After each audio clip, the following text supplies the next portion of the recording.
ഹരി ഓം. ഇന്ന് നമ്മൾ ധ്യാനിക്കാൻ പോകുന്നത് ശ്രീ വിഷ്ണു ഷോഡശ നാമസ്തോത്രത്തെ കുറിച്ചാണ്. ഷോഡശം എന്നാൽ 16. അപ്പോൾ മഹാവിഷ്ണുവിൻ്റെ 16 നാമങ്ങളെ സ്തുതിക്കുന്ന കൃതിയാണ് ഇത്. അതായത് നമ്മുടെ ജീവിതത്തിൽ നമ്മൾ അഭിമുഖീകരിക്കാൻ സാധ്യതയുള്ള 16 സന്ദർഭങ്ങളെ എടുത്തു പറഞ്ഞുകൊണ്ട് ഓരോ സന്ദർഭത്തിലും ഭഗവാന്റെ ഓരോ നാമവും ഭാവവും മനസ്സിൽ തെളിയണമേ എന്ന് ആ ഭഗവാനോട് തന്നെ പ്രാർത്ഥിക്കുകയാണ്. കാരണം ഭഗവത് സ്മരണ ഭഗവത് കൃപ കൊണ്ട് മാത്രമാണ് ഉണ്ടാകുന്നത്. അപ്പോൾ പ്രഭാതത്തിൽ ചൊല്ലേണ്ട കൃതിയാണ്. എല്ലാ ദിവസവും ആരംഭിക്കേണ്ടത് ഇത് ചൊല്ലിക്കൊണ്ടാവണം. അപ്പോൾ ഭഗവാന്റെ അനുഗ്രഹം നിത്യവും നമുക്കുണ്ടാവും. ഭഗവത് സ്മരണ നിരന്തരമായി ഭവിക്കും. തദ്വാര ശ്രേഷ്ഠമായ ഗതി നമുക്ക് ലഭിക്കും. വളരെ ചെറിയ സ്തോത്രമാണ്, അതിമനോഹരമായ സ്തോത്രമാണ്. അപ്പോൾ നമുക്കിതിലെ ഓരോ ശ്ലോകവും ചൊല്ലി അതിൻ്റെ അർത്ഥത്തെ ചെറുതായിട്ടൊന്ന് ധ്യാനിക്കാൻ ശ്രമിക്കാം. ഓം ശ്രീ ഗണേശായ നമഃ. അഥ ശ്രീ വിഷ്ണു ഷോഡശനാമസ്തോത്രം. ഔഷധേ ചിന്തയേദ് വിഷ്ണും ഭോജനേ ച ജനാർദ്ദനം ശയനേ പത്മനാഭം ച വിവാഹേ ച പ്രജാപതിം. ഇതാണ് ആദ്യത്തെ ശ്ലോകം. ഇവിടെ 4 സന്ദർഭങ്ങൾ എടുത്തു പറഞ്ഞു. അതിൽ സ്മരിക്കേണ്ട 4 നാമങ്ങളെയും പറഞ്ഞു തന്നിരിക്കുന്നു. ഔഷധേ ചിന്തയേദ് വിഷ്ണും. ഔഷധം സേവിക്കുന്ന സന്ദർഭത്തിൽ വിഷ്ണുവിനെ സ്മരിക്കണം, സ്മരിക്കാൻ സാധിക്കണം. വിഷ്ണു എന്നാൽ വ്യാപനശീലമുള്ളവൻ, എല്ലായിടത്തും വ്യാപിച്ചിരിക്കുന്നവൻ. അത്രയും സൂക്ഷ്മമായ ഭഗവാന്റെ ഭാവമാണ് വിഷ്ണുഭാവം. നമ്മുടെ ശരീരത്തിലും ഭഗവാൻ അങ്ങനെയാണ് വ്യാപിച്ചിട്ടുള്ളത്. പ്രപഞ്ചത്തിൽ മുഴുവൻ ഭഗവാൻ അങ്ങനെയാണ് വ്യാപിച്ചിട്ടുള്ളത്. ഔഷധം സേവിക്കേണ്ട സന്ദർഭം ജീവിതത്തിൽ ഉണ്ടാകുന്നത് നമ്മുടെ ശരീരത്തിൻ്റെ വ്യവസ്ഥ തെറ്റുമ്പോഴാണ്. ശരീരത്തിനൊരു ക്രമമുണ്ട്. ആ ക്രമത്തിന് ച്യുതി സംഭവിക്കുന്ന സമയത്ത് രോഗമുണ്ടാകുന്നു. ആ രോഗത്തിൽ നിന്നും രക്ഷ നേടാനായിട്ട്, ആ രോഗത്തെ ശമിപ്പിക്കാനായിട്ട് ഔഷധം സേവിക്കുന്നു. അപ്പോൾ ശരീരത്തിൻ്റെ ഈ താളത്തെ, ഈ ക്രമത്തെ പാലിക്കുന്നതാരാ? ഈ ശരീരത്തിൽ സൂക്ഷ്മരൂപത്തിൽ വ്യാപിച്ചിരിക്കുന്ന വിഷ്ണു തന്നെയാണ്. അപ്പോൾ ആരോഗ്യം ഉണ്ടാകണമെങ്കിൽ വിഷ്ണുവിൻ്റെ കൃപ കൂടിയേ തീരൂ. അതുകൊണ്ട് ഔഷധം സേവിക്കുന്ന സന്ദർഭത്തിൽ വിഷ്ണുവിനെ സ്മരിക്കണം. ഔഷധത്തിൽ ഔഷധ ഗുണമായി വ്യാപിച്ചിരിക്കുന്നതാരാ? വിഷ്ണുവാണ്. എൻ്റെ ശരീരത്തിൽ ചൈതന്യമായി വ്യാപിച്ചിരിക്കുന്നതും അതേ വിഷ്ണു തന്നെ. ആ വിഷ്ണുവിൻ്റെ സാന്നിധ്യം ഉള്ളതുകൊണ്ടാണ് ശരീരത്തിൽ പ്രാണൻ ചലിക്കുന്നത്. പ്രാണൻ ഉള്ളതുകൊണ്ടാണ് ഔഷധം സേവിക്കാൻ സാധിക്കുന്നത്. അങ്ങനെ സേവിച്ചിട്ടുള്ള ഔഷധം നമ്മുടെ ഉദരത്തിൽ എത്തുമ്പോൾ അതിൽ നിന്നും ആവശ്യമുള്ള ഔഷധ ഗുണങ്ങളെ വേർതിരിച്ചെടുക്കുന്നത് സമാനനാണ്. അങ്ങനെ വേർതിരിച്ചെടുത്തിട്ടുള്ള സമാനൻ നമ്മുടെ ശരീരത്തിൽ മുഴുവൻ അതിനെ വ്യാപിപ്പിക്കാനായിട്ട് വ്യാനനെ ആശ്രയിക്കുന്നു. അതായത് വ്യാനൻ എന്ന പ്രാണൻ ശരീരത്തിൽ മുഴുവൻ ആ ഔഷധ ഗുണങ്ങളെ വ്യാപിപ്പിക്കുന്നു. ശേഷിക്കുന്നത് നമുക്ക് ആവശ്യമില്ലാത്തതിനെ ശരീരം പുറന്തള്ളുന്നു. അതിന് ഉപയോഗിക്കുന്ന പ്രാണനാണ് അപാനൻ. അപ്പോൾ പ്രാണന്റെ സഞ്ചാരം ഉണ്ടെങ്കിലേ ഔഷധം നമ്മുടെ ശരീരത്തിൽ പിടിക്കൂ. ഈ പ്രാണൻ സഞ്ചരിക്കുന്നത് ഭഗവാന്റെ സാന്നിധ്യമുള്ളത് കൊണ്ടാണ്. ചൈതന്യമായി നമ്മുടെ ശരീരത്തിൽ ഭഗവാൻ വ്യാപിച്ചിരിക്കുന്നത് കൊണ്ടാണ് ഇത് നടക്കുന്നത്. അപ്പോൾ ഔഷധം സേവിക്കാനുള്ള സന്ദർഭം ഉണ്ടാവാതിരിക്കണമെങ്കിൽ തന്നെ ഭഗവാന്റെ കൃപയുണ്ടാകണം. ഇനി അഥവാ ഔഷധം സേവിക്കേണ്ടി വന്നാൽ ഭഗവാന്റെ കൃപയുണ്ടെങ്കിൽ മാത്രമേ ആ ഔഷധം നമ്മുടെ ശരീരത്തിൽ സഫലമാക്കൂ. അപ്പോൾ നമ്മുടെ രോഗം പരിപൂർണമായി മാറാൻ ഭഗവത് കൃപ കൂടിയേ തീരൂ. ഔഷധം സേവിക്കുന്നത് കൊണ്ട് മാത്രം അസുഖം മാറും എന്നുള്ളൊരു ധാർഷ്ട്യം ഭക്തൻ ഉണ്ടാവാൻ പാടില്ല. അവിടെയും ഭഗവാന്റെ കൃപയുണ്ടാവണം എന്ന ബോധത്തോടുകൂടി അത് സേവിച്ചാൽ അത് തീർച്ചയായും ഗുണം ചെയ്യും. അപ്പം അതുകൊണ്ട് ഔഷധം സേവിക്കേണ്ട സന്ദർഭം വരാതിരിക്കട്ടെ എന്ന് ആദ്യത്തെ പ്രാർത്ഥന. അതുകൊണ്ട് വിഷ്ണുവിനെ സ്മരിക്കട്ടെ. ഇനി അഥവാ കർമ്മദോഷം കൊണ്ട് ഔഷധം സേവിക്കേണ്ട സന്ദർഭം ഉണ്ടായാൽ അപ്പോഴെല്ലാം അങ്ങയുടെ സ്മരണയുണ്ടാവട്ടെ. അങ്ങയുടെ കൃപ കൊണ്ടാണ് ഈ ഔഷധം എന്നിൽ ഫലിക്കാൻ പോകുന്നത് എന്ന ഭാവത്തിൽ അത് സേവിക്കാൻ സാധിക്കട്ടെ എന്ന് ആദ്യത്തെ വരിയിൽ പറയുന്നു. ഔഷധേ ചിന്തയേ വിഷ്ണും. അത് കഴിഞ്ഞ് പറയുന്നു ഭോജനേ ച ജനാർദ്ദനം. ഭോജനം ചെയ്യുന്ന സമയത്ത് ജനാർദ്ദനനെ സ്മരിക്കാൻ സാധിക്കട്ടെ. ജനങ്ങളുടെ ഗതിയായിരിക്കുന്നവൻ ജനാർദ്ദനൻ. അതായത് ജനങ്ങൾക്ക് പ്രാപ്യസ്ഥാനത്തിരിക്കുന്നവൻ. അവസാനം ചെന്നെത്തേണ്ടത് ഭഗവാനിലാണ്. അതുകൊണ്ട് ഭഗവാൻ ജനാർദ്ദനൻ. ജനിച്ചിട്ടുള്ളവരാണ് ജനങ്ങൾ. അപ്പം നമ്മൾ എല്ലാവരും ജനങ്ങളാണ്. നമ്മുടെ പ്രാപ്യസ്ഥാനമാണ് ഭഗവാൻ. ഇവിടെ ഭോജനം എന്ന് പറയുമ്പോൾ നമ്മൾ കഴിക്കുന്ന അന്നം മാത്രമല്ല, നമ്മൾ ഇന്ദ്രിയങ്ങളിലൂടെ ഭുജിക്കുന്നതും ഭോജനമാണ്. അതായത് കണ്ണ് കാണുന്ന കാഴ്ചകൾ ഭോജനമാണ്, ചെവി കേൾക്കുന്ന ശബ്ദങ്ങൾ ഭോജനമാണ്, മൂക്ക് മണക്കുന്ന ഗന്ധങ്ങൾ ഭോജനമാണ്. നാക്ക് രുചിക്കുന്ന രസങ്ങൾ ഭോജനമാണ്. ത്വക്ക് സ്പർശിക്കുന്ന സ്പർശങ്ങൾ ഭോജനമാണ്. അപ്പോൾ 5 പ്രകാരത്തിൽ ഇന്ദ്രിയങ്ങളിലൂടെ നമ്മൾ ഭുജിക്കുന്നു. പോരാത്തതിന് അന്നം തുടങ്ങിയവയും ഭുജിക്കുന്നു. ഇങ്ങനെ ഭുജിക്കുന്ന സമയത്ത് നമുക്ക് സുഖമോ ദുഃഖമോ ഉണ്ടാവാം. അത് അധികമായോ കുറഞ്ഞോ ഉണ്ടാവാം. അതിൽ നമ്മൾ കുടുങ്ങിപ്പോകുമ്പോൾ ഭഗവത് സ്മരണ നമുക്ക് നഷ്ടമാകും. അതുണ്ടാവാൻ പാടില്ല എന്നാണ് ഇവിടെ പറയുന്നത്. ഭുജിക്കുന്ന സമയത്തും നമ്മുടെ പരമമായ പ്രാപ്യസ്ഥാനം ഭഗവാനാണെന്നുള്ള ബോധം നമുക്കുണ്ടാവണമെന്നാണ് ഇവിടെ ചോദിക്കുന്നത്. അപ്പൊ ഭുജിച്ചുകൊണ്ടിരിക്കുമ്പോഴും ഇതിനെല്ലാം കാരണക്കാരൻ ഭഗവാനാണെന്നും ഇതിലൂടെ ചെന്നെത്തേണ്ടത് ഭഗവാനിലാണെന്നുമുള്ള ബോധമുണ്ടെങ്കിൽ ഒട്ടലില്ലാതെ ഭുജിക്കാൻ പറ്റും. കിട്ടുന്ന എല്ലാ സുഖങ്ങളെയും നമുക്ക് നിസ്സംഗമായിട്ട് സ്വീകരിക്കാൻ പറ്റും. അങ്ങനെ സ്വീകരിക്കുമ്പോൾ പുതിയ വാസനകൾ ഉണ്ടാവുകയില്ല, വീണ്ടും ജനിക്കേണ്ടി വരികയില്ല. അപ്പോൾ ഈ ജന്മം തീരുമ്പോൾ മോക്ഷം കിട്ടും. അതുകൊണ്ട് മോക്ഷദായകനായ ജനാർദ്ദനനെ ഭുജിക്കുന്ന സന്ദർഭത്തിൽ സ്മരിക്കാൻ സാധിക്കട്ടെ എന്നാണ് ഇവിടെ പ്രാർത്ഥിക്കുന്നത്. ശയനെ പത്മനാഭം ച. ശയനെ കിടന്നുറങ്ങുന്ന സമയത്ത് പത്മനാഭനെ സ്മരിക്കാൻ സാധിക്കട്ടെ. മനസ്സ് വിഷയങ്ങളെയെല്ലാം വിട്ട് വിഷയമില്ലാത്ത ഭാവത്തിൽ ഇരിക്കുന്നതാണ് ഉറക്കം, സുഷുപ്തി. ആ സമയത്ത് ആ മനസ്സിനെ സംരക്ഷിക്കേണ്ടത് ബോധസ്വരൂപത്തിലിരിക്കുന്ന ഭഗവാനാണ്. ആ ബോധത്തിന്റെ പ്രാപഞ്ചികമായ ഭാവമാണ് പത്മനാഭ ഭാവം. തൻ്റെ നാഭിയിൽ നിന്നും ഒരു പത്മം വിരിയുന്നു. ആ പത്മത്തിൽ ബ്രഹ്മാവിന് അഭയം കൊടുത്തിരിക്കുന്നു. ബ്രഹ്മാവ് പ്രപഞ്ച മനസ്സാണ്.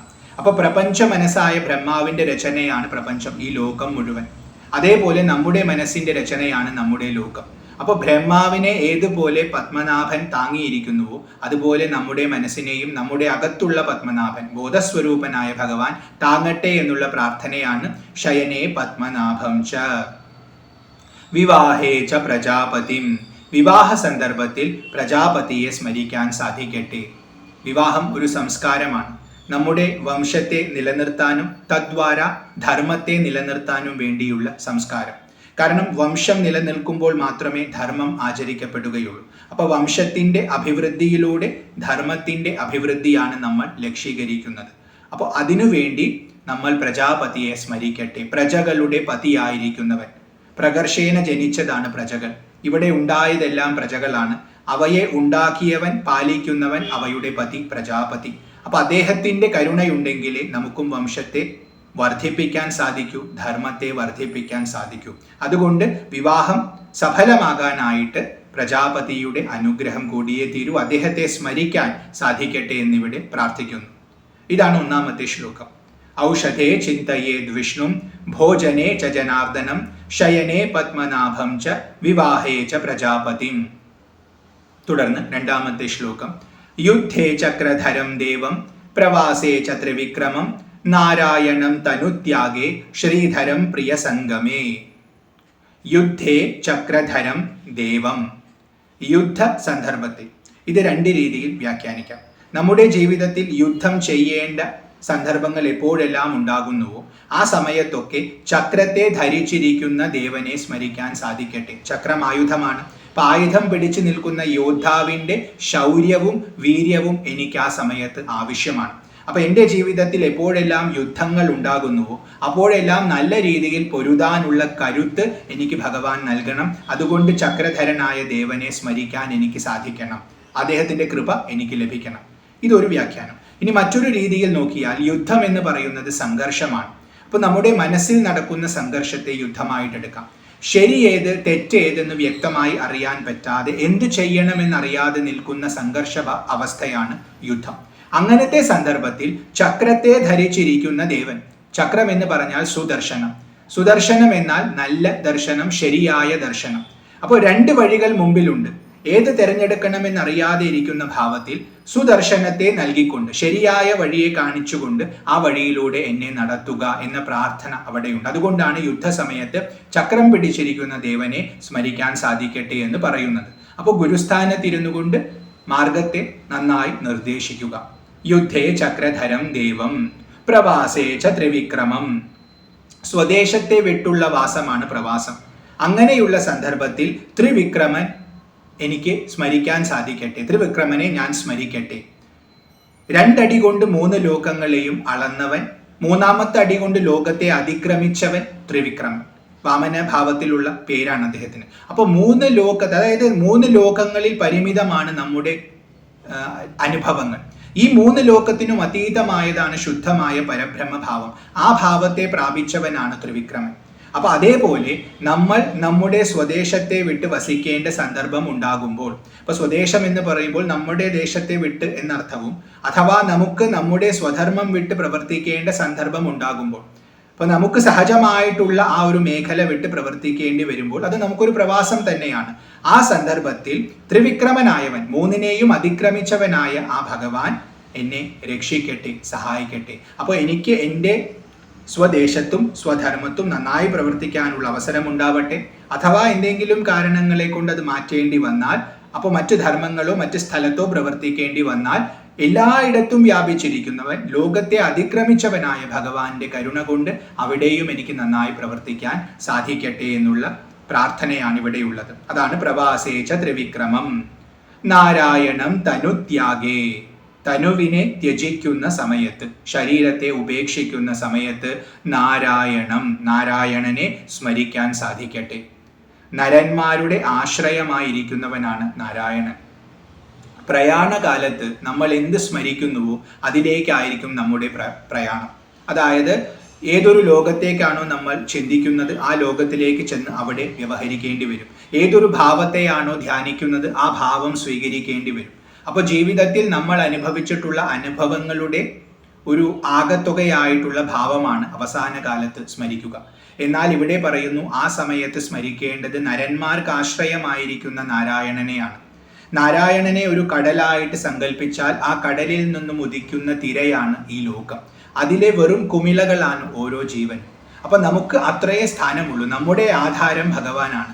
ഈ ഒരു ബോധത്തോടു കൂടി പ്രയാണം ചെയ്യാൻ, ദേഹത്തെ ഉപേക്ഷിക്കാൻ നമുക്ക് സാധിച്ചാൽ നമ്മൾ തിരിച്ചാ ഭഗവാനിൽ ലയിക്കും. പിന്നെ മറ്റു ലോകങ്ങളിൽ പോയി കഷ്ടപ്പെടേണ്ട ആവശ്യമില്ല. നമുക്ക് ശാശ്വതമായ മുക്തി കിട്ടും. അതാണ് ജീവിതത്തിന്റെ ലക്ഷ്യവും. അതുകൊണ്ട് തനുത്യാഗെ, ശരീരം ഉപേക്ഷിക്കുന്ന ആ പ്രയാണകാലം അടുക്കുമ്പോൾ നാരായണന്റെ സ്മരണ എനിക്കുണ്ടാവട്ടെ.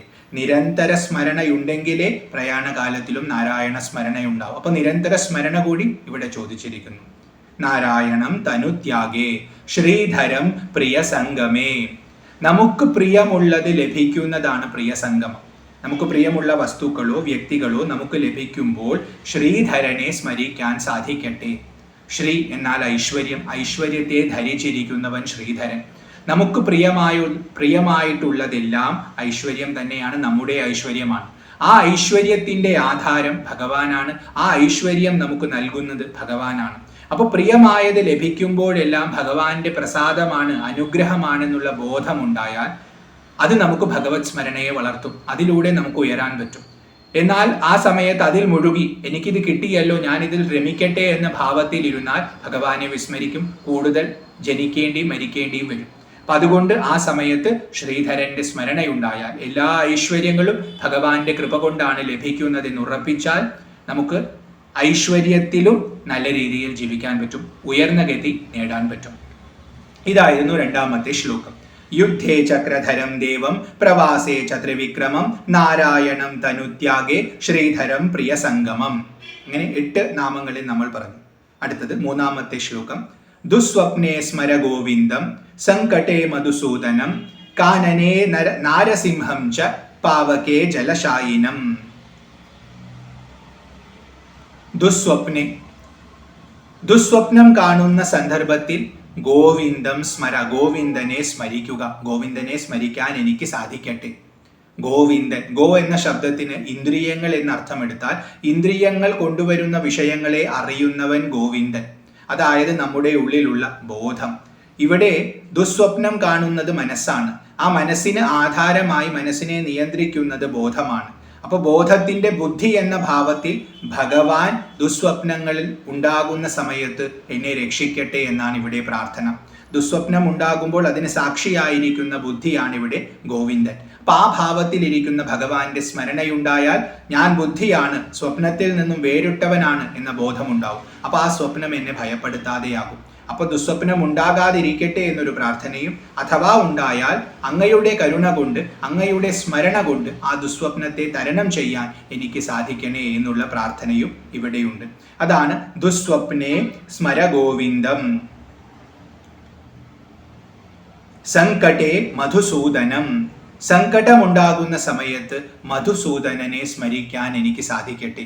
മധു എന്ന ശത്രുവിനെ വധിച്ചവൻ, അസുരനെ വധിച്ചവൻ ആയതുകൊണ്ടാണ് മധുസൂദനൻ എന്ന പേര് കിട്ടിയത്.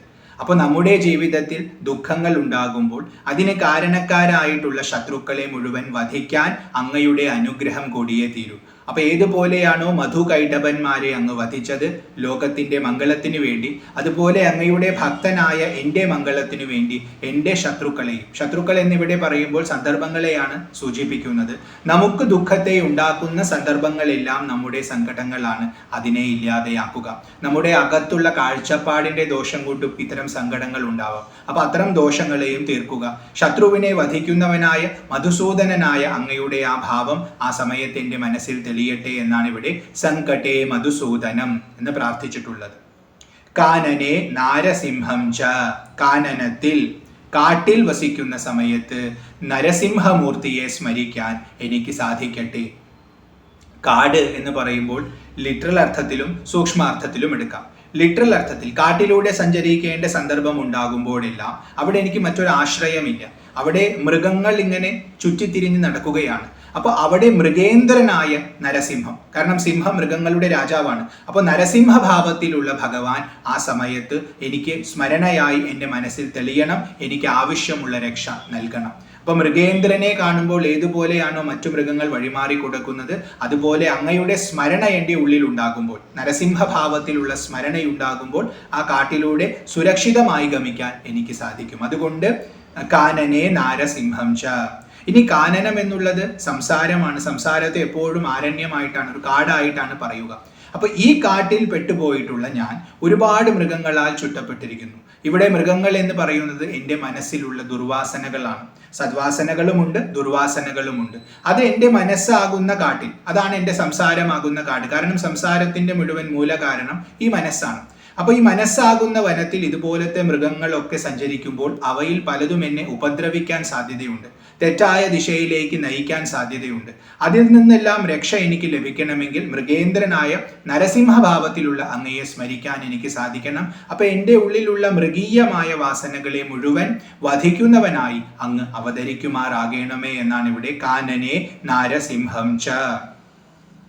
പാവകേ ജലശായിനം.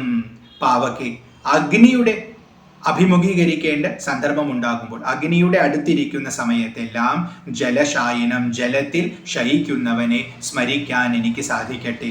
ഏതുപോലെയാണോ ജലം തീയിനെ കെടുത്തുന്നത്, അതുപോലെ ജീവിതത്തിൽ ഉണ്ടാകുന്ന താപങ്ങൾ, ദുഃഖങ്ങൾ അഗ്നി സമാനമായി എന്നെ ജ്വലിപ്പിക്കുമ്പോൾ ജലത്തിൽ ശയിക്കുന്നവനായ അങ്ങയുടെ സ്മരണ എൻ്റെ മനസ്സിനെ കുളിർപ്പിക്കും.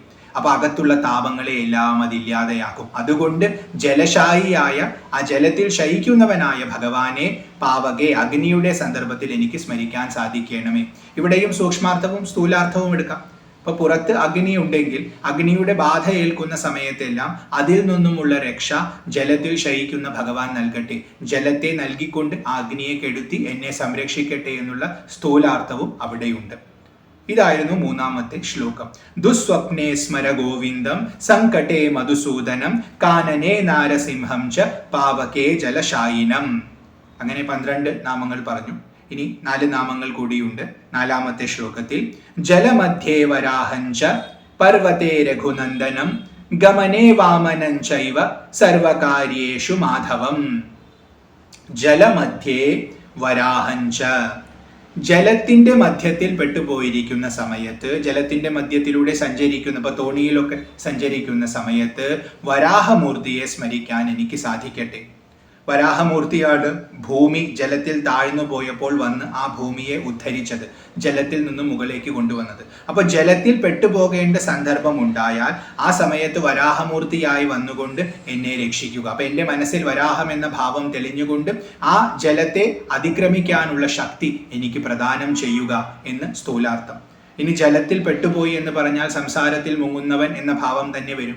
സംസാരത്തിൽ മുങ്ങിക്കൊണ്ടിരിക്കുമ്പോൾ അഥവാ ദുഃഖ സമുദ്രത്തിൽ മുങ്ങിക്കൊണ്ടിരിക്കുമ്പോൾ വരാഹമൂർത്തിയായി വന്നുകൊണ്ട് അങ്ങയുടെ ആ തേറ്റപ്പല്ലുകൊണ്ട് എന്നെ ഉയർത്തുക, എന്നെ മുകളിലേക്ക് എത്തിക്കുക. അതിനെ തരണം ചെയ്യിക്കാനുള്ള ശേഷിയെ, ശക്തിയെ എനിക്ക് പ്രദാനം ചെയ്യുക. അതുകൊണ്ട് ജലമധ്യേ വരാഹഞ്ച പർവ്വതേ രഘുനന്ദനം, പർവ്വതത്തിന്റെ മുകളിൽ വസിക്കുന്ന സമയത്ത് രഘുനന്ദനായ, അതായത് ശ്രീരാമനെ സ്മരിക്കാൻ എനിക്ക് സാധിക്കട്ടെ. പർവ്വതങ്ങളുടെ മുകളിൽ സഞ്ചരിക്കുമ്പോൾ എനിക്ക് രാമസ്മരണയുണ്ടാകട്ടെ എന്ന് സാമാന്യാർത്ഥം. അവിടെ ശ്രീരാമൻ ഏതുപോലെയാണോ മുനികൾക്കൊക്കെ സംരക്ഷണം നൽകിയത് അതുപോലെ എനിക്കും സംരക്ഷണം നൽകട്ടെ എന്നൊരർത്ഥം. സൂക്ഷ്മമായി നോക്കിയാൽ ഉയർന്ന തലത്തിൽ എത്തുന്നതാണ് പർവ്വതത്തിൽ ഇരിക്കുന്ന ഭാവം. അപ്പൊ ജീവിതത്തിൽ ഉയർച്ചയുണ്ടാകുന്ന സമയത്ത് ശ്രീരാമന്റെ സ്മരണ എനിക്ക് ഉണ്ടാവണം. കാരണം രാമോ വിഗ്രഹവാൻ ധർമ്മ, ധർമ്മത്തിന്റെ വിഗ്രഹമാണ് രാമൻ. അപ്പോൾ ധർമ്മത്തിൽ ഊന്നിക്കൊണ്ട് ജീവിക്കാൻ ഏറ്റവും ഉയർച്ചയിൽ എത്തുമ്പോഴാണ് നമുക്ക് പലപ്പോഴും ധർമ്മം വിടാനുള്ള വാഞ്ചയുണ്ടാവുക. അപ്പോൾ ആ സന്ദർഭത്തിലും ധർമ്മത്തെ മുറുകെ പിടിച്ചുകൊണ്ട് ജീവിക്കാൻ, മറ്റുള്ളവർക്ക് മാതൃകയാവാൻ എനിക്ക് സാധിക്കണം. അതുകൊണ്ട് പർവ്വതത്തിൽ ഇരിക്കുന്ന സമയത്ത് എനിക്ക് രഘുനന്ദനായ ശ്രീരാമനെ, ആ ധർമ്മമൂർത്തിയെ സ്മരിക്കാൻ സാധിക്കട്ടെ. അപ്പൊ ജീവിതത്തിൽ ഉയർച്ചയുണ്ടാവട്ടെ. ഉയർച്ചയുണ്ടാകുമ്പോഴെല്ലാം രാമനെ ഓർത്തുകൊണ്ട് രാമനെ പോലെ തന്നെ ധർമ്മിഷ്ഠനായി ജീവിക്കാൻ എനിക്ക് സാധിക്കണം. അപ്പൊ എല്ലാ സുഖ സൗകര്യങ്ങളും ഇട്ടെറിഞ്ഞുകൊണ്ട് കാട്ടിലേക്ക് അച്ഛന്റെ വാക്ക് പാലിക്കാൻ വേണ്ടി പോയവനാണ് രാമൻ. അപ്പൊ അദ്ദേഹത്തിന്റെ മഹിമ, അദ്ദേഹത്തിന്റെ സ്മരണയിലൂടെ തന്നെ എൻ്റെ മനസ്സിൽ വന്ന് നിറയണം. അതുപോലെ ജീവിക്കാൻ എനിക്കും സാധിക്കണം. പർവ്വതേ രഘുനന്ദനം ഗമനേ വാമനം ചൈവ, ഗമിക്കുന്ന സമയത്ത്, സഞ്ചരിച്ചു കൊണ്ടിരിക്കുന്ന സമയത്ത് വാമനമൂർത്തിയെ സ്മരിക്കാൻ എനിക്ക് സാധിക്കട്ടെ. വാമനൻ ഏറ്റവും ചെറുതായിരിക്കുന്നവനാണ്. ഏറ്റവും ചെറുതായിരിക്കുന്നവൻ എന്ന് പറഞ്ഞാൽ ഏറ്റവും സൂക്ഷ്മമായിരിക്കുന്നവൻ. നമ്മുടെ ഹൃദയത്തിൻ്റെ ഉള്ളിൽ ശോഭിക്കുന്ന ബോധമാണ് വാമനൻ. ആ വാമനനെ സ്മരിക്കുക എന്ന് പറഞ്ഞാൽ നമ്മൾ വീട്ടിൽ വസിക്കുന്ന സമയത്ത് നമുക്ക് ചില ചിട്ടകളൊക്കെ ഉണ്ടാകും. പൂജയൊക്കെ ചെയ്യാൻ പറ്റും, ചിലപ്പോൾ അടുത്തുള്ള ക്ഷേത്രത്തിൽ പോകാൻ പറ്റും. അപ്പൊ ഈശ്വരനുമായി ഇടപഴകാനുള്ള സന്ദർഭമുണ്ട്, സാധനയൊക്കെ ഉണ്ടാവും. എന്നാൽ ഗമനം ചെയ്യുന്ന സമയത്ത്, യാത്ര ചെയ്യുമ്പോൾ ഇതൊക്കെ മുടങ്ങും. അപ്പൊ ആ സമയത്ത് അങ്ങ് എൻ്റെ ഹൃദയത്തിൽ വസിക്കുന്ന ചൈതന്യമാണെന്നുള്ള ബോധം എനിക്കുണ്ടെങ്കിൽ എൻ്റെ സാധനയ്ക്ക് ഒരു ഭംഗവും വരുന്നില്ല. അപ്പൊ ഉപാസന നടന്നുകൊണ്ടേയിരിക്കും. അതുകൊണ്ട് ഗമനേ വാമനൻ ചൈവ. ഇനി 3 അടി കൊണ്ട് 2 അടി കൊണ്ട് 3 ലോകങ്ങളെയും അളന്നവനാണ് വാമനൻ. അപ്പൊ അത്രയും നല്ല ഗമനശേഷിയുണ്ട്. വളരെ വേഗത്തിൽ തന്നെ സഞ്ചരിക്കാനുള്ള കെൽപ്പുള്ളവനായതുകൊണ്ട് ഞാൻ സഞ്ചരിക്കുന്ന സമയത്ത് ആ ഭാവം, ആ കരുത്ത് എനിക്കും ലഭിക്കട്ടെ. നല്ല രീതിയിൽ ഗമിക്കാൻ, ഉദ്ദേശിക്കുന്ന സ്ഥലത്ത് പെട്ടെന്ന് എത്താൻ, നല്ല രീതിയിൽ എത്താൻ എനിക്ക് സാധിക്കട്ടെ എന്ന സ്ഥൂലാർത്ഥവും അവിടെ. ഗമനേ വാമനൻ ചൈവ സർവകാര്യേഷു മാധവം. 15 സന്ദർഭങ്ങൾ പ്രധാനമായി എടുത്തു പറഞ്ഞു. ഇനി ഇതിൽ പറയാത്തതായ മറ്റെല്ലാ കാര്യങ്ങളെയും സർവകാര്യേഷു എന്ന പദത്തിൽ സൂചിപ്പിച്ചിരിക്കുന്നു. ശേഷിക്കുന്ന എല്ലാ സന്ദർഭത്തിലും മാധവനെ സ്മരിക്കാൻ എനിക്ക് സാധിക്കട്ടെ. മാധവം, ലക്ഷ്മിയുടെ പതി, അതാണ് മാധവ ശബ്ദത്തിനർത്ഥം. ഐശ്വര്യത്തിന്റെ പതിയായിരിക്കുന്ന ഭഗവാനെ ഞാൻ നിരന്തരം സ്മരിച്ചാൽ എൻ്റെ ജീവിതം ഐശ്വര്യപൂർണമായി ഭവിക്കും. കാരണം ഭഗവാൻ നമ്മുടെ മനസ്സിൽ വരുമ്പോൾ ഭഗവാനുള്ള ഗുണങ്ങൾ, ഭാവങ്ങൾ നമ്മുടെ മനസ്സിലേക്ക് വ്യാപിക്കും. ഒരു കർപ്പൂരം കത്തിക്കുമ്പോൾ അതിൻ്റെ വാസന അവിടെ മുഴുവൻ പരക്കുന്ന പോലെ, ചന്ദനത്തിരിയുടെ വാസന പരക്കുന്ന പോലെ, പൂവ് വിരിയുമ്പോൾ പൂവിൻ്റെ ഗന്ധം പരക്കുന്ന പോലെ നമ്മുടെ ഉള്ളിൽ ഭഗവാന്റെ ഭാവമുണ്ടായാൽ ഗുണങ്ങളും അതുപോലെ പരക്കും. അപ്പൊ നമ്മുടെ മനസ്സിനെ പവിത്രീകരിക്കാൻ അതുകൊണ്ട് സാധിക്കും. അപ്പൊ മാധവൻ, ഐശ്വര്യത്തിന്റെ പതിയായിരിക്കുന്ന ഭഗവാനെ നിരന്തരം സ്മരിച്ചാൽ നമ്മുടെ ഉള്ളിലും ആ ഐശ്വര്യങ്ങളെല്ലാം നിറയാൻ തുടങ്ങും. മനസ്സിൽ ഐശ്വര്യം ഉണ്ടായാൽ സ്വാഭാവികമായും കർമ്മത്തിൽ ഐശ്വര്യം ഉണ്ടാകും. കർമ്മത്തിൽ ഐശ്വര്യം ഉണ്ടായാൽ ഫലത്തിലും ഐശ്വര്യം ഉണ്ടാകും. അപ്പൊ ഐശ്വര്യപൂർണമായ ജീവിതം കിട്ടും. അതുകൊണ്ട് സർവകാര്യേഷു മാധവം. ഇതായിരുന്നു 4ാമത്തെ ശ്ലോകം. ജലമധ്യേ വരാഹഞ്ച പർവ്വതേ രഘുനന്ദനം ഗമനേ വാമനം ചൈവ സർവകാര്യേഷു മാധവം. അങ്ങനെ 16 നാമങ്ങൾ പറഞ്ഞു. അതായത് വിഷ്ണു, ജനാർദ്ദനൻ, പത്മനാഭൻ, പ്രജാപതി, ചക്രധരൻ, ത്രിവിക്രമൻ, നാരായണൻ, ശ്രീധരൻ, ഗോവിന്ദൻ, മധുസൂദനൻ, നരസിംഹൻ, ജലശായിനം, വരാഹം, രഘുനന്ദനം, വാമനൻ, മാധവം. അങ്ങനെ 16 നാമങ്ങൾ. ഈ 16 നാമങ്ങളെയും 16 സന്ദർഭങ്ങൾ എടുത്തു പറഞ്ഞുകൊണ്ട് 15 വിശേഷ സന്ദർഭങ്ങളും 16ാമത്തെ ശേഷിക്കുന്ന എല്ലാ സന്ദർഭവും കൂട്ടി 16 നാമങ്ങളെ സ്മരിക്കാൻ സാധിക്കട്ടെ. 16 ഭാവങ്ങൾ തെളിയട്ടെ. ഇവിടെ ഉദ്ദേശിക്കുന്നത് ഭഗവാന്റെ അനുഗ്രഹം എനിക്ക് എന്നും ഉണ്ടാവട്ടെ എന്നാണ്. കാരണം ഭഗവാന്റെ അനുഗ്രഹം ലഭിക്കണമെങ്കിൽ ഭഗവത് സ്മരണ കൂടിയേ തീരൂ. ഭഗവാനെ സ്മരിക്കുന്നവരെ ഭഗവാൻ വിസ്മരിക്കുകയില്ല. അപ്പൊ ഭഗവാന്റെ അനുഗ്രഹം ലഭിക്കാനുള്ള എളുപ്പവഴി ഭഗവാന്റെ നിരന്തര സ്മരണയാണ്. അത് ഉണ്ടാവട്ടെ എന്ന പ്രാർത്ഥന പ്രഭാതത്തിൽ തന്നെ നടത്തുകയാണ് ഇവിടെ. ഇനി 5ാമത്തെ ശ്ലോകമാണ്, അവസാനത്തെ ശ്ലോകമാണ്. षोडशैतानि नामानि प्रातरुत्थाय यः पठेत् സർവപാപവിനിർമുക്തോ വിഷ്ണുലോകേ മഹീയതേ. ഷോഡശ ഏതാനി നാമാനി, ഈ പറഞ്ഞിട്ടുള്ള 16 നാമങ്ങളെ പ്രാതരുത്ഥായ, പകൽ എണീറ്റിട്ട്, കാലത്ത് എണീറ്റിട്ട്, പ്രാതകാലത്ത് ഉണർന്നിട്ട്, യഹ് പഠേത്, ആര് പഠിക്കുന്നുവോ, സർവപാപ വിനിർമുക്തോ, എല്ലാ പാപങ്ങളിൽ നിന്നും മോചനത്തെ നേടിക്കൊണ്ട്, വിഷ്ണു ലോകേ മഹീയതേ, അവൻ വിഷ്ണു ലോകത്തിൽ ശോഭിക്കുന്നു, വിഷ്ണു ലോകത്തെ അവൻ പ്രാപിക്കുന്നു. വിഷ്ണു ലോകത്തെ പ്രാപിക്കുന്നു എന്ന് പറഞ്ഞാൽ അവൻ വിഷ്ണുവിൻ്റെ ഗതിയെ നേടുന്നു, വിഷ്ണുവിൽ ലയിച്ച് മോക്ഷത്തെ നേടുന്നു. ജീവിതത്തെ ധന്യമായി ജീവിച്ചുകൊണ്ട് അവൻ മോക്ഷത്തെ നേടുന്നു. അതുകൊണ്ടാണ് സർവപാപ വിനിർമുക്തോ എന്ന് എടുത്തു പറഞ്ഞത്. പാപം തീരണമെങ്കിൽ നമ്മൾ ചെയ്തിട്ടുള്ള കർമ്മങ്ങളെല്ലാം നമ്മൾ ഇവിടെ തീർക്കണം. അപ്പൊ കർമ്മത്തിന്റെ ഫലങ്ങൾ മുഴുവൻ അനുഭവിക്കണം, കൊണ്ടുവന്ന വാസനകൾക്കനുസരിച്ചുള്ള കർമ്മവും ചെയ്തു തീർക്കണം. അത് മുഴുവനാകുമ്പോഴാണ് നമുക്ക് പാപത്തിൽ നിന്നും പൂർണ്ണം. കാരണം പാപം എന്ന് പറഞ്ഞാൽ പുണ്യവും കൂടെ വന്നു. അപ്പൊ പാപവും പുണ്യവും പൂർണ്ണമായി ഇവിടെ തീർത്തുകൊണ്ട് ഇനി ഒന്നും അനുഭവിക്കാനില്ല എന്നുള്ള പൂർണ്ണത നേടിക്കൊണ്ട് ഭഗവാന്റെ ലയം നമുക്ക് സിദ്ധിക്കട്ടെ, ഭഗവാനിലുള്ള ലയം നമുക്ക് സിദ്ധിക്കും ഈ ഒരു സ്തോത്രം ദിവസവും കാലത്തെണീറ്റ് ജപിച്ചാൽ. അപ്പൊ കാലത്തെണീക്കുമ്പോൾ ഈ 16 നാമങ്ങളും 16 സന്ദർഭങ്ങളും ഓർത്ത് സ്മരിക്കാൻ നമുക്ക് സാധിച്ചാൽ തീർച്ചയായും നിരന്തരമായ സ്മരണയുണ്ടാകും. അതിലൂടെ നമുക്ക് എല്ലാ പാപങ്ങളിൽ നിന്നുമുള്ള മോചനം ഉണ്ടാവും, വിഷ്ണു ലോകം പ്രാപിക്കാനും സാധിക്കും. അപ്പൊ ഭഗവാന്റെ നാമസ്മരണ തന്നെ പാപങ്ങളെ ഭസ്മമാക്കുന്ന ഒരു അഗ്നിയാണ്. അപ്പൊ നാമത്തെ സ്മരിക്കാൻ മാത്രം സാധിച്ചാൽ തന്നെ നമുക്ക് പാപത്തിൽ നിന്നും മോചനം ലഭിക്കും. അതുകൊണ്ടുകൂടി ഈ 16 നാമങ്ങൾ നമ്മൾ സ്മരിക്കേണ്ടതാണ്. ഇനിയിപ്പോൾ ഇതൊന്നും സ്മരിക്കാൻ പറ്റിയില്ലെങ്കിലും ഭഗവാൻ നാരായണൻ എന്നുള്ള ഒരു ഭാവം മനസ്സിൽ എല്ലാ ദിവസവും കൊണ്ടുവന്ന് എല്ലാ സന്ദർഭത്തിലും അങ്ങയുടെ സ്മരണയുണ്ടാകട്ടെ എന്ന് പ്രാർത്ഥിച്ചാലും മതി.